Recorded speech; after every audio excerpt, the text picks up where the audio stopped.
এক্ষেত্রে দক্ষ মানব সম্পদ তৈরিতে বিএম এর কার্যক্রমকে আরো শক্তিশালী করতে সরকার বিএমকে আরো যে কোনো প্রয়োজনীয় সহায়তা প্রদানে প্রস্তুত। বিএম ফাউন্ডেশনের ট্রেনিং কাম ডরমিটরি ভবনের ভিত্তিপ্রস্তর স্থাপন উপলক্ষে আজকের এই অনুষ্ঠানের সম্মানিত সভাপতি, মন্ত্রিপরিষদ সচিব, অন্যান্য সচিববৃন্দ, বিএম ফাউন্ডেশনের মহাপরিচালক, বিসিএস প্রশাসনের সার্ভিসের প্রবীণ এবং নবীন কর্মকর্তাবৃন্দ এবং সকল সম্মানিত উপস্থিতিবৃন্দ, আসসালামু আলাইকুম। Bangladesh institution of administration and management foundation BIAM 1991 সালের 29শে ডিসেম্বর যাত্রা শুরু করেছিল। 2002 সালের নভেম্বর মাসে এটি বিয়াম ফাউন্ডেশনে রূপান্তরিত হয়। আজ সেই ফাউন্ডেশনের ট্রেনিং কাম ডরমিটরি ভবনের উদ্বোধন। বিয়ামের প্রতিষ্ঠা থেকে শুরু করে আজ পর্যন্ত অগ্রযাত্রার দিন তারিখগুলো প্রমাণ করে দেশ এবং জনগণের স্বার্থে বিএনপি সরকার বরাবরই একটি সুদক্ষ এবং প্রশিক্ষিত জনপ্রশাসন দেখতে চেয়েছে এবং দেখতে চায় ভবিষ্যতে। সুতরাং আজ বিএম ফাউন্ডেশনের ট্রেনিং কাম ডরমিটরি ভবনের ভিত্তিপ্রস্তর স্থাপন কেবল একটি ভবনের ভিত্তিপ্রস্তর স্থাপনই নয়, বরং এটি প্রশাসনিক সক্ষমতা উন্নয়ন, প্রশাসনের নেতৃত্ব গঠন এবং মানব সম্পদ বিকাশের একটি দীর্ঘমেয়াদী রাষ্ট্রীয় অঙ্গীকারেরই প্রতিফলন। আজ যে ট্রেনিং কাম ডরমিটরি ভবনের ভিত্তিপ্রস্তর স্থাপন করা হচ্ছে তা ভবিষ্যতে প্রশাসনিক নেতৃত্ব গঠনের একটি গুরুত্বপূর্ণ মাইল ফলক। এই ভবন শুধু একটি অবকাঠামো নয়, এটি হয়ে উঠুক জ্ঞান চর্চা, নেতৃত্ব বিকাশ এবং অভিজ্ঞতা বিনিময়ের একটি প্রাণবন্ত কেন্দ্র। দক্ষ মানব সম্পদ তৈরি বিয়ামের অন্যতম একটি লক্ষ্য। বিশেষ করে সরকারি কর্মে নিয়োজিত মানব সম্পদকে আধুনিক প্রশিক্ষণের পাশাপাশি প্রযুক্তির সর্বোত্তম ব্যবহারে সক্ষম করে গড়ে তোলা অত্যন্ত জরুরি। তারই ধারাবাহিকতায় বর্তমান সরকার মেধা নির্ভর, আত্মবিশ্বাসী, সৃজনশীল ও দায়িত্ববান মানব সম্পদ গড়ে তুলতে বদ্ধপরিকর। সকল রাষ্ট্রীয় প্রতিষ্ঠানে মেধাভিত্তিক, স্বচ্ছ, দক্ষ ও জনবান্ধব জনপ্রশাসন গড়ে তোলার কোন বিকল্প নেই যদি আমরা আমাদের প্রত্যাশিত বাংলাদেশকে গড়ে তুলতে চাই। দীর্ঘ 1.5 দশকেরও বেশি সময় পর দেশের স্বাধীনতা প্রিয় গণতান্ত্রিকামী জনগণ নিজেরা সরাসরি ভোট দিয়ে একটি গণতান্ত্রিক সরকারকে নির্বাচিত করেছে। দীর্ঘদিন ধরে একটি জবাবদিহিমূলক, ন্যায়ভিত্তিক এবং জনকল্যাণমুখী শাসন ব্যবস্থার প্রত্যাশায় থাকা সাধারণ মানুষের আকাঙ্ক্ষার প্রতিফলন হচ্ছে বর্তমান সরকার। 2024 সালের জুলাই আগস্টের গণ অভ্যুত্থানে আবারও স্পষ্ট করে দিয়েছে এই রাষ্ট্রের মালিক এই দেশের জনগণ।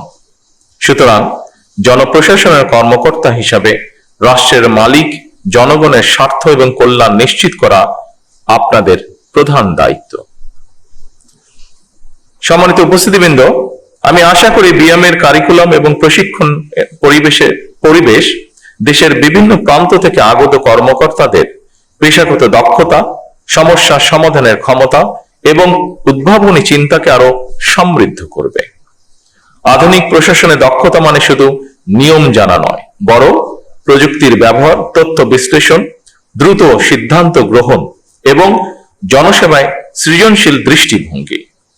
এবং সেই লক্ষ্যেই বর্তমান সরকার প্রশিক্ষণ ব্যবস্থাকে আরো আধুনিক ও ফলাফলমুখী করার উপর গুরুত্ব দিয়েছে।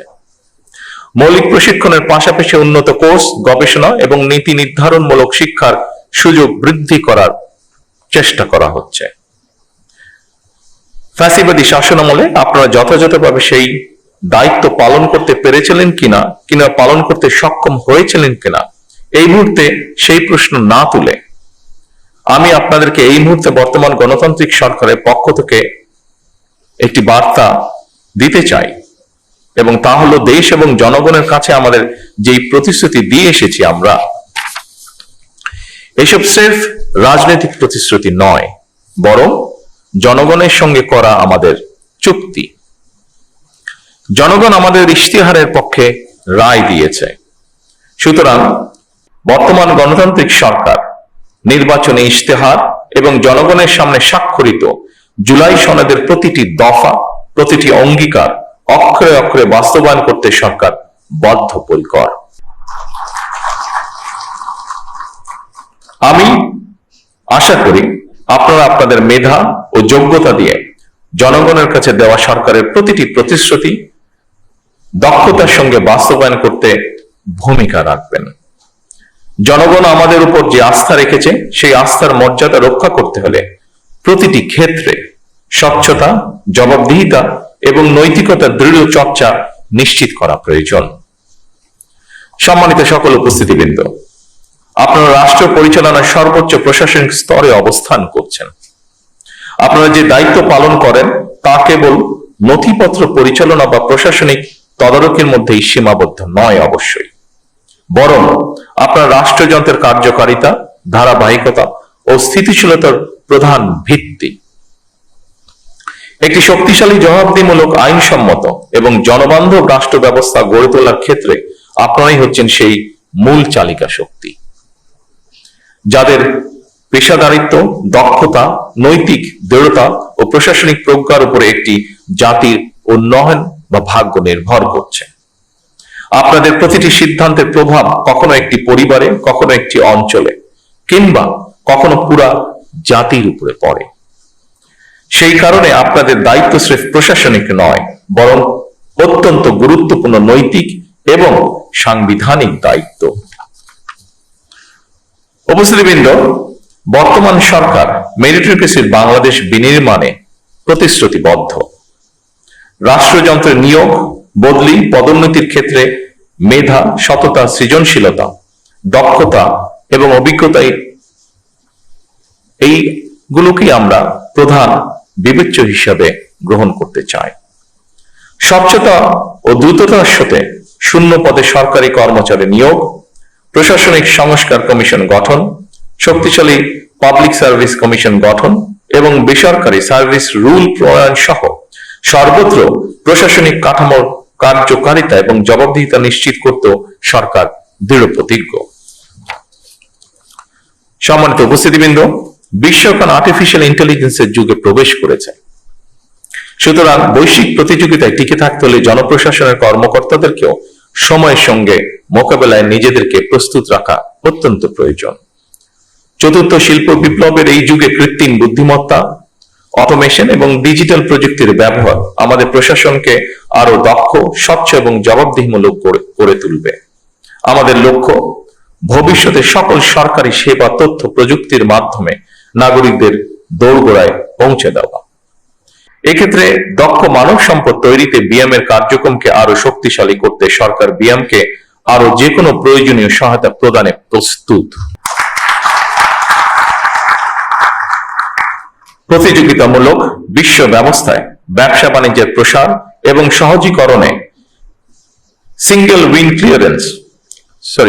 Window clearance, one stop service প্রতিষ্ঠা এবং সম্পূর্ণ ডিজিটাল কর্মপ্রবাহ তৈরি করে আধুনিক বিশ্বের উপযোগী করে সরকারি কর্ম সম্পাদন ব্যবস্থাকে ঢেলে সাজানো প্রয়োজন। আমাদের উন্নয়ন দৃষ্টিভঙ্গি হতে হবে অন্তর্ভুক্তিমূলক, টেকসই এবং মানবিক।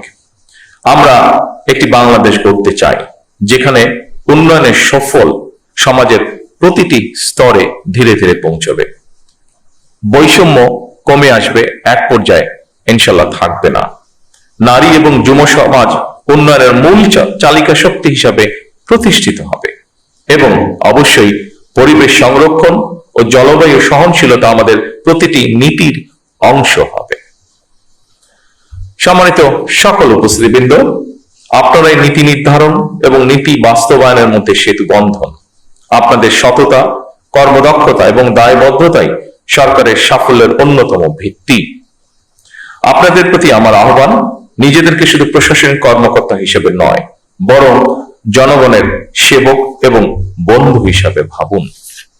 সম্মানিত উপস্থিতিবৃন্দ, আমার বক্তব্যে ধৈর্য ধরে শোনার জন্য আপনাদের সকলকে ধন্যবাদ জানাচ্ছি। আল্লাহ হাফেজ। বাংলাদেশ।